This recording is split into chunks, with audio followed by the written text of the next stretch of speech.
So I'm just about to hit the publish button right now on the 200 episode of my podcast.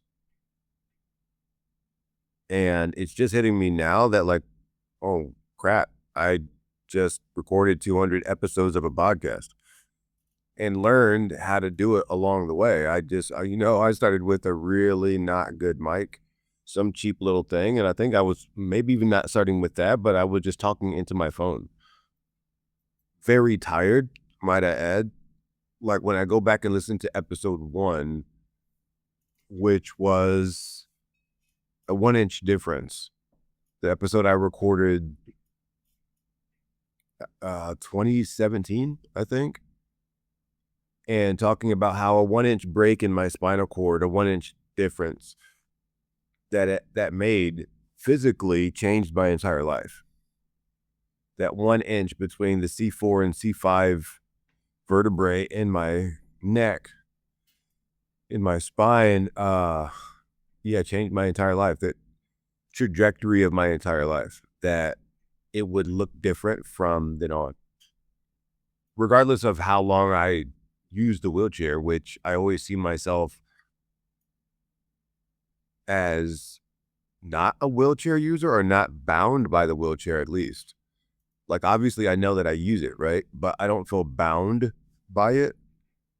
And I actually heard somebody say that today when I was in my standing machine, because I hired somebody, a new assistant, and she was here this morning and we were talking. I was getting breakfast, got my espresso like normal, and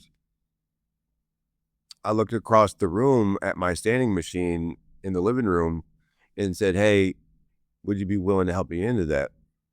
She's like, "Yeah, sure." And I get into it, and as I'm cranking myself up, the look on her face was that of just awe and appreciation. And she said repeatedly, "It warms my heart to see you standing. It's like it's so great to see you out of the chair. To damn, you're tall." Right? I'm 6'4". And thinking about that moment of like how far I've come physically from a 1-inch difference to the person I am today while I'm publishing episode 200. And the Milan that I was when I published episode 1, the Milan that I was when I broke my neck even, is definitely not the Milan that I am today, and I'm so thankful for it. And I don't think it's the reason that I feel this way now and like that it's hitting me now, I don't think it's just because of one single reason, one thing. Obviously, who we are at any given moment is a result of multiple things.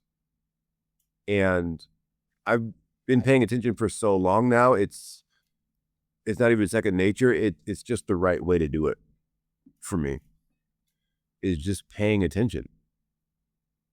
Paying attention to everything, even the fact that I when I said, I've just been paying attention, which I really don't like that when I'm talking about my own skill level, because I know the word just is a minimizer in literature. And I have a degree in literature and linguistics, so I pay attention to these things. And paying attention for so long has given me so much more ability, I think. I know. It's allowed me to dictate my life, to own my story, and to operate with such autonomy that I'm making decisions that are not based on other people's possible reaction. And that's a really powerful and true place to be. And I wouldn't have been there. I wouldn't have gotten there without breaking my neck. For sure, I would have died at 25. And I say for sure because a week after my injury, when I was in the hospital, I had this dream, this out of body experience where God showed me my own murder at 25 in Kalamazoo, Michigan, in a wheelchair on a gravel road on the south side of Kalamazoo. And as I laid there in the cold on the gravel, feeling bullet holes kill me because I wronged the wrong person. I thought this can't be it. Like, my mom's going to be so disappointed. My parents are going to be so upset. This is going to suck for them. And thankfully, that wasn't the reality that I lived out. Because whether I look it or not, and I'm as tough as I am good looking, I'm 42 now. And I broke my neck as a 16-year-old. The versions of me that I became over the last 25 years have shaped me into the version of me that I am now. And as I'm posting episode 200, my wife's walking in the house. And when I recorded episode 1, I definitely did not have a wife. And that's been one of the funner things about the version of me that I am now, the version that's publishing episode 200, is that I have a wife and kids. And I've had a wife and kids for some years now. And I'm glad I'm stopping. I'm glad I'm paying attention. And two, I mean, the episode, right, just saying we're talking about slowing down, about paying attention, about learning from the knowledge, not just getting the knowledge, not just knowing stuff. So what if you know anything? What are you willing to do about it? And this book serves as the perfect model for right now, for anybody, as he puts it, the serious dater that just doesn't want to drift along, but wants to do things on purpose, because that's how you get more of a purposeful life. And doing things on purpose is the reason that I have a meaningful life these days. Like, even purposely forgiving myself and not trying to beat myself up because, like, what the fuck? Why would I do that? It sucks for a reason.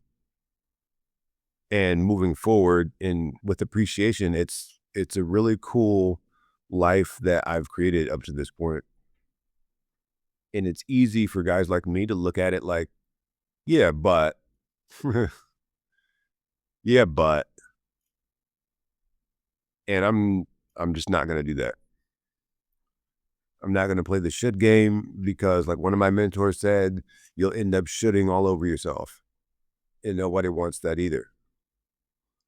So, yeah, I'm looking forward to talking with my therapist, Joanna, about this, just to let her know, hey, I stopped and paid attention, and it's awesome, and I'm glad I celebrated myself, even just by doing this. Because, like I said, I'm at the point where I'm not making decisions based on somebody else's possible reaction. And it's fucking freeing.